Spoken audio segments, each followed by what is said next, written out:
Waalaikumsalam warahmatullahi wabarakatuh. Selamat malam Pak Kennedy. Sebelumnya saya ingin mengucapkan terima kasih atas waktu dan kesempatan Bapak yang bersedia untuk memberikan kesempatan kepada saya dalam rangka untuk memenuhi salah satu pelaksanaan tugas yang harus saya ikuti dalam proses PPG, Pak. Oh, PPG ya? Iya, Pak. Program profesi guru. Guru, iya, benar, Pak. Perkenalkan Pak, saya Ari Kurniawati, salah satu guru honorer di SMK 1 Lahad. Berhubungan dengan tugas PPG yang ingin saya tanyakan, Pak. Yang pertama tentang masalah penggunaan HOT dalam pembelajaran. Oh, soal HOT. Iya. HOT ini High Order Thinking Skill. Iya, benar Pak. Sering kita temui ya Pak, banyakkan dari guru itu belum paham betul atau belum menggunakan atau tidak menerapkan HOT dalam proses pembelajaran. Kira-kira Pak, menurut pandangan Bapak, seberapa besar sih Pak kesulitan atau lebih tepatnya kesulitan apa yang sering ditemui guru dalam penerapan HOT dalam proses pembelajaran? Ya. Terima kasih Bu Ari.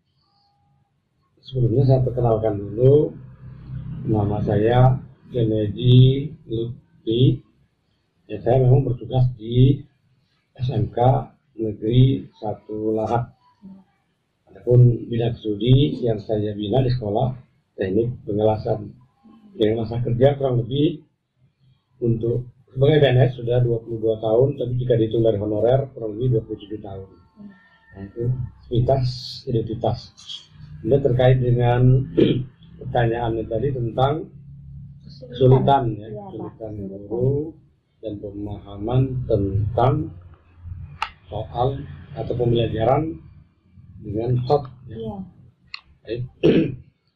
HOT itu kita lihat dulu dari singkatannya. Dari awalnya hanya High Order Thinking Skill, ada 4 huruf. Jika diindonesiakan sama dengan keterampilan, skill, thinking, berpikir, order, tingkat, high, tinggi. Jadi keterampilan berpikir tingkat tinggi. Saya ulangi lagi pelan-pelan. Keterampilan berpikir tingkat tinggi. Nah, itu dulu yang perlu kita, konsep ini yang perlu dipahami dulu. Jadi karena keterampilan berpikir, maka berarti di otak yang diharapkan ada proses untuk memecahkan soal, belum menjawab soal. Nah, konsep yang kedua, karena dituntut berpikir tingkat tinggi, maka jangan disamakan dengan bahwa HOT itu adalah soal yang pasti sulit, bukan begitu. Walaupun sulit, kalau tidak menuntut berpikir tingkat tinggi, mungkin bisa jadi bukan tergolong soal HOT bisa jadi. Tapi memang umumnya kalau sudah HOT, rata-rata soalnya agak kesulitan karena harus melalui proses berpikir untuk menjawab. Nah, konsep ini dulu yang perlu dituntaskan dan dimantapkan. Konsep tentang cara berpikirnya. Nah, konsep kedua, untuk soal itu bisa dinyatakan HOT, bahwa kita harus kembali ke dasar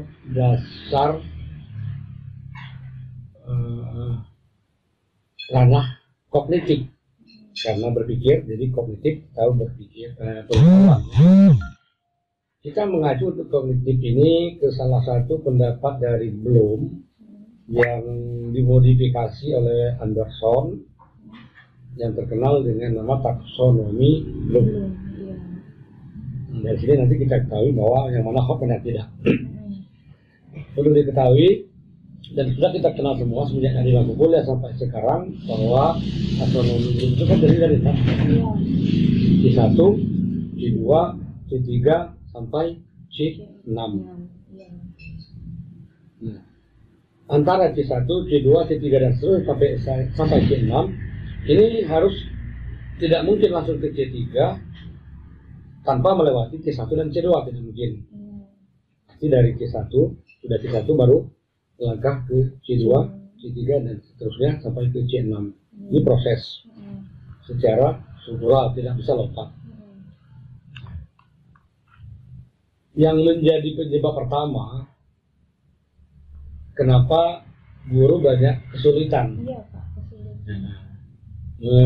untuk membuat soal hot. Kembali dari taksonomi belum tadi yang ada 6. Jika soal itu masih pada ranah C1, C2 dan C3, kalau 6 terbagi 2 ya. Nah, bagi 3 C1, C2, C3, maka soal ini adalah soal lower order thinking skill. Sedangkan jika soalnya sudah masuk ke C4, C5 dan C6, baru soal ini dikategorikan hot. Nah, persoalannya sekarang kita guru-guru ini banyak yang tidak hafal C1 itu apa, C2 apa bunyinya. Dia tahu C1 sampai C6 betul tahu. Tapi ketika ditanya Pak tolong atau Bu tolong apa sih C1, C2, C3 artinya atau apa? Nah, ini banyak yang hafal. Bagaimana mau membuat soal yang hot kalau hafal saja C1 sampai C6 tidak? Kalau hafal saja tidak, bagaimana mau paham?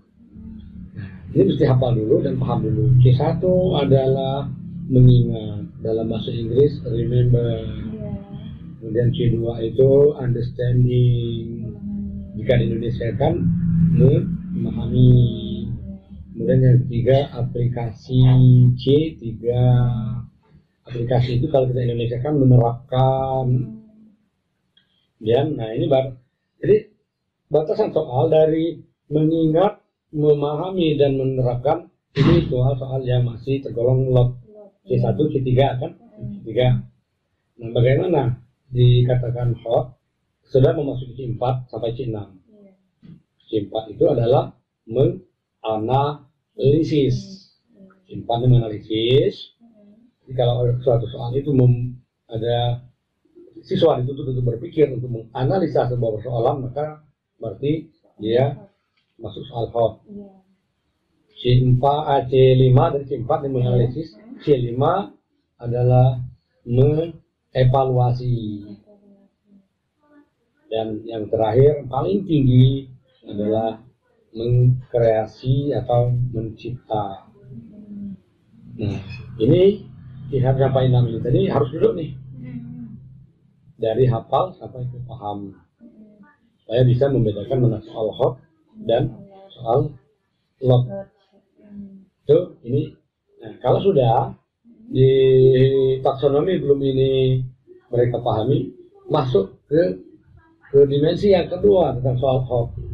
Jadi dimensi pertama tentang pemahaman dan tentang pemahaman dari taksonomi belum dari C1 sampai C6. Ini dimensi pertama ya. Nah, kemudian dimensi kedua soal itu dikategorikan hot. Kita sih ini yang harus kita pahami, apa sih kriteria bahwa soal itu bisa dikategorikan hot, kriterianya ya. Kalau tadi mengacu pada taksonomi belum, sekarang kriterianya. Kriteria ini terus ada beberapa kriteria untuk soal itu bisa dikategorikan untuk membuat soal atau proses pembelajaran agar hot. Yang pertama, bahwa pembelajaran itu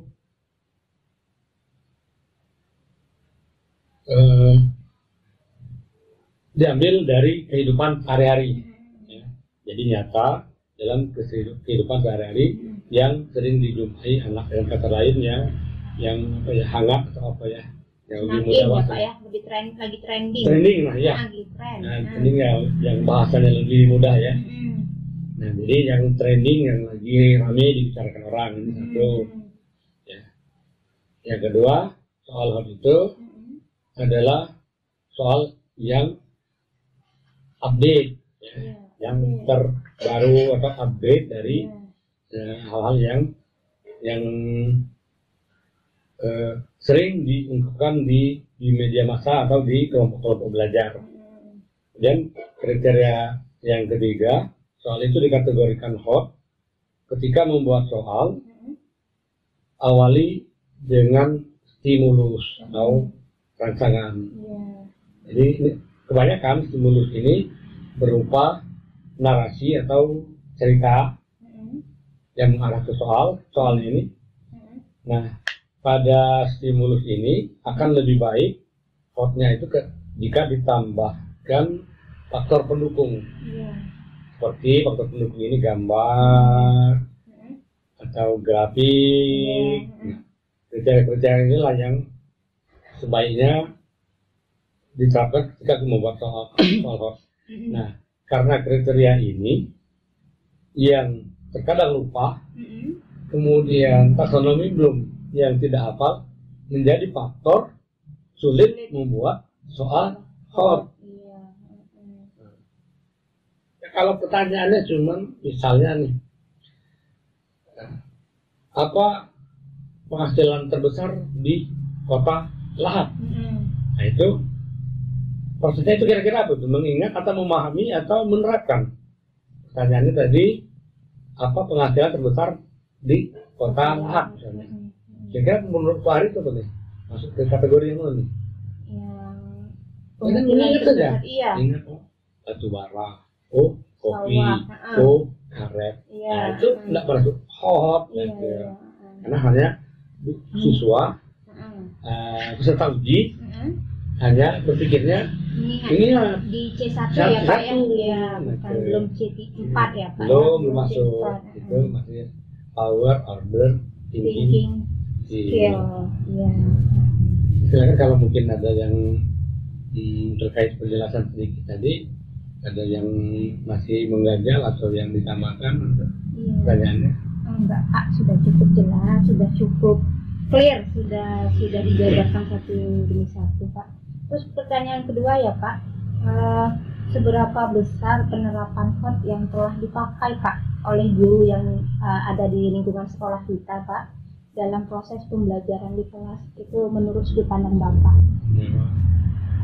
Seberapa besar penerapan soal hot yang telah dipakai oleh guru, yang telah digunakan oleh guru di lingkungan sekolah kita Pak? Ya kalau beberapa saya sekarang menilainya tidak dari proses pembelajaran tapi soal yang mengacu pada soal-soal ketika kita menghadapi penilaian semester, akhir bulan atau akhir semester atau akhir tahun. Saya melihat sih kalau ada 40 soal yang berbentuk pilihan ganda yang terjadi dengan 5 option, selain kalau bahasa Inggris bisa 4 ya. Option kalau pelajaran lain 5. Kalau dipresentasikan yang hampir yang hot itu sangat sedikit, sangat minim ya Pak. Sangat minim yang hot. Kebanyakan soal-soalnya hanya sampai pada ranah paling tinggi menerapkan. Yang paling banyak malah C1 dan C2 yang banyak. Contohnya tahun berapa terjadi perang di Ponorogo? Ini sama sekali tidak ada ya. Sama sekali tidak. Tapi masih ditemukan soal-soal seperti itu.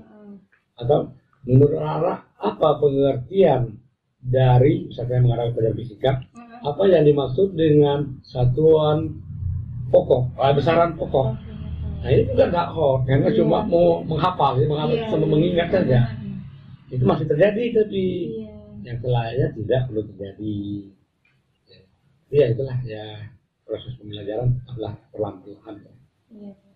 Jadi penerapannya ada, tapi belum maksimal. Ada. Kita kembali ke pertanyaan berikutnya ya Pak. Materinya sekarang tentang teknologi Pak. Penerapan teknologi dalam proses pembelajaran. Teknologi ya. Iya, teknologi inovatif ya Pak. Inovatif ya. Inovatif. Menurut Bapak Pak, seberapa penting sih Pak penerapan teknologi inovatif dalam pembelajaran Pak? Dalam proses ya Pak, proses pembelajaran. Ya, sekarang inovasi itu definisinya adalah, sebelum kita menjawab untuk seberapa penting teknologi inovatif dalam pembelajaran. Awali dulu dari pemahaman tentang inovasi supaya tidak miskonsepsi ya. Iya, Inovasi itu artinya kita bisa membuat dari yang tidak ada menjadi ada. Iya. Ini lebih ke, ini bisa dikatakan inovatif. Inovasi. Atau dari yang sudah ada kita kembangkan menjadi hal yang baru yang berbeda dari yang sudah ada. Dikembangkan ya. Itu juga bisa dikategorikan inovasi. Nah, sekarang apakah ini penting? Jelas penting. Jelas penting. Kenapa penting? Kita harus mau tidak mau, suka tidak suka, bahwa proses digitalisasi ini, berapapun kita tidak sukanya, berapapun kita bencinya, proses digitalisasi dalam segala hal tetap jalan. Kita tidak bisa menolak. Nah, karena ini jalan, maka digitalisasi ini bisa kita jadikan untuk pembelajaran dengan cara inovasi. Nah, kemudian yang namanya inovasi itu tidak harus sesuatu yang menggunakan peralatan yang canggih. Oh, yang hebat. Itu tidak mesti begitu. Yang penting dia tadi, konsepnya tadi adalah ada bisa jadi membuat yang baru, bisa jadi mengembangkan dari yang lama. Kalau itu sudah ada ya, sudah tergolong inovasi. Contoh sederhana aja begini Bu Ari, sederhana saja ya.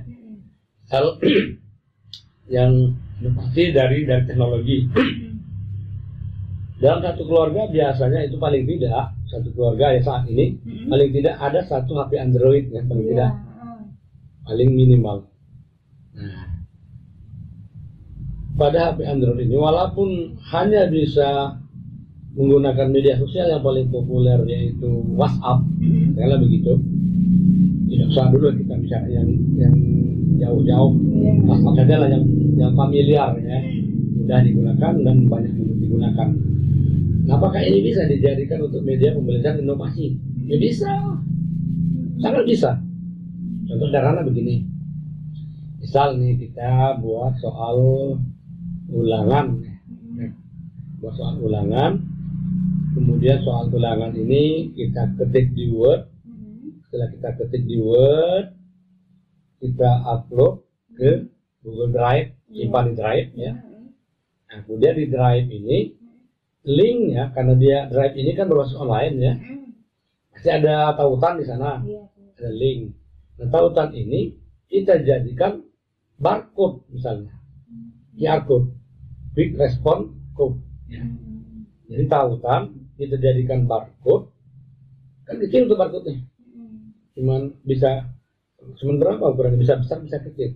Barcode ini kita berikan ke siswa melewati WhatsApp tadi, kita kirim dalam bentuk gambar kan, itu tidak bisa tergolong inovasi. Apalagi kalau itu sederhana tadi soal ya, soal yang kita posting atau kita upload ke Google Drive dan tautan dari Google Drive kita jadikan barcode, itu sederhana. Nah, untuk yang lebih kompleks bisa saja, misal media pembelajaran adalah di sana di dalam Drive tadi, dan ini kita buat folder misalnya ya. Di folder Drive ini kita masukkan, di sana ada materi pelajaran misal, baik ringkasan atau apa ya. Kemudian pada folder yang kita buat tadi, yang di Drive, folder Drive ya, kita masukkan soal, ya, kita masukkan video di situ.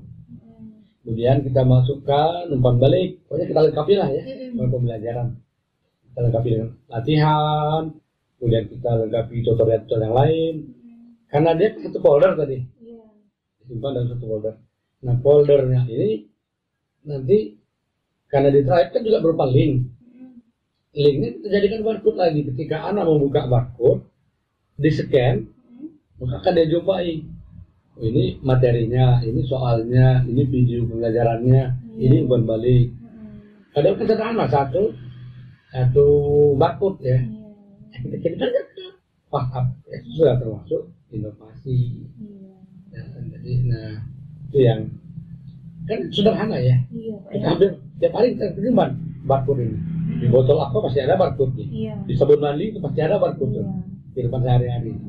Jadi ketika kita inovasi, kita jadikan berbeda dengan yang lain, dikembangkan lagi menjadi media pembelajaran yang sederhana tapi bermanfaat dan memanfaatkan teknologi untuk berinovasi. Berarti nggak perlu alat-alat canggih ya Pak ya? Nggak perlu. HP yang sederhana saja itu tadi ya Pak ya, penggunaan HP Android. Iya. Spek yang sederhana pun bisa. Tidak dituntut yang spesifikasi yang mumpuni yang tinggi, nggak harus begitu. Kalau ada lebih bagus. Andai kata tidak akan menghalangi kegiatan mengajar. Baik Pak, pertanyaan berikutnya Pak, dalam penerapan teknologi inovasi ya Pak ya, yang dikaitkan dengan taksonomi Bloom yang Bapak jelaskan tadi Pak, yang dari C1 sampai C6 ya Pak, apakah perkembangan teknologi dapat meningkatkan kemampuan berpikir siswa Pak? Mulai dari berpikir kritis, kreatif, kolaboratif, dan komunikasi tentunya. Kalau ini pandangan saya ya, teknologi sangat dapat meningkatkan Pak, meningkatkan kemampuan siswa. Sangat dapat meningkatkan kemampuan siswa, yaitu agar siswa ini berpikir kritis. Agar siswanya kreatif, agar siswanya mampu berkolaborasi, agar siswanya mampu berkomunikasi. Sangat ini dapat meningkatkan kemampuan siswa dalam 4 hal ini. Sebenarnya pertanyaan Ibu Ari sudah mengarah ke pembelajaran abad 21 sebetulnya. Kalau itu diistilahkan dalam pembelajaran abad 21 disingkat biasanya 4C. 4C. C pertama critical thinking, yang berpikir kritis tadi ya. C yang kedua creativity atau kreatif. C3 kolaborasi, C4 komunikasi. Nah, terkait dengan pemanfaatan teknologi sangat bisa untuk meningkatkan. Membantu berarti Pak ya? Sangat membantu. Nah, contoh nih, ya tadi ya contoh yang barcode. Nah, ketika kita memberikan barcode misalnya ke anak, maka ke anak yang melalui grup WhatsApp tadi ya, maka di sana pasti Cak Manula ya, gimana lah Bapak ini caranya membuat barcode. Timbul untuk pertanyaan untuk berpikir kreatif ya. Nah, kemudian nanti akan ditemukan ketika mereka sedang mengoperasikan, Pak punya saya tidak mau Pak di scan barcode-nya. Kawan sebelahnya menyebut Pak saya mau Pak di scan. Nah, ini kan terjadi berpikir kritis ya. Sekaligus komunikasi dengan kawan yang lain. Yang ketiga, contoh yang lain selain untuk yang terkait dengan barcode ini tadi, misalnya ketika sedang dalam penggunaannya pasti ada antara kawan yang satu dengan kawan yang lain, nanti pasti ada yang saling bekerja sama. Gimana caranya punya kamu cara membacanya? Bagi anak-anak yang pendiam dan yang agak tertutup ya, berani berbicara, yang pemalu, ya tanya dengan kawannya. Gimana ya punya kamu cara membuka barcode-nya? Ini proses kolaborasi kan sebetulnya. Jadi dapat meningkatkan yang pembelajaran abad 21 dengan 4C tadi sangat bisa. Tidak lagi divariasikan saja lah, divariasikan atau diinovasikan lagi tambah bagus. Jadi sudah mencakup semuanya Pak ya. Cara berpikir kritisnya sudah ada di situ, kreativitas siswa juga dituntut digunakan ya Pak. Ada kolaborasi antara siswa yang terjadi, juga ada komunikasi yang terbangun di antara mereka.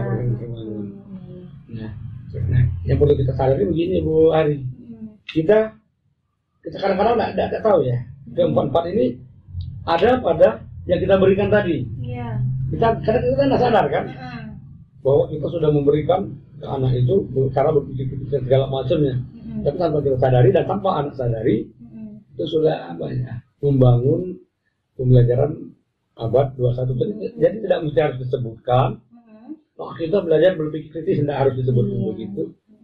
Tapi tanpa disadari mereka sudah kita bangun untuk menjadi insan yang mendekati pembelajaran dengan abad 21 dengan 4C.